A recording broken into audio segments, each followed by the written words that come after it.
Genre is really important. And I think that comes from my story grid studies, but Yeah. I think it really helps you specify the world that you need to build because every genre has its own obligatory scenes, it has its own conventions, and that's going to influence what kind of characters you have in your story. It's going to influence what your characters do in your story, which is going to have an effect on what your world looks like and what it feels like. So I would say really study the genre that you want to write in.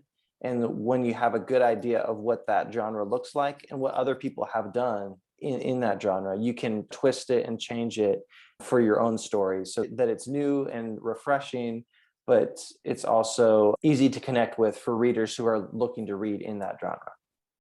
One of the things I really like about StoryGrid is you can use it either exactly the way you just described or retrospectively. So I think this is especially true for people who are writing their first book and it's not a business for them yet. They don't know if there's going to be more than one. They're just writing the story of their heart. And then they get done and they think, I wonder what I just wrote. I wonder what shelf this would be shelved on. And Right. I really like being able to use the story grid and say, oh, I see that I've built the world in this particular way. That's very representative of Mhm. fantasy, or that's very representative of sci-fi, or something like that. And you can reverse engineer your way to understand what your Right. genre is based on an assessment of what characteristics of your Mhm. world match which genres in a source like the story grid.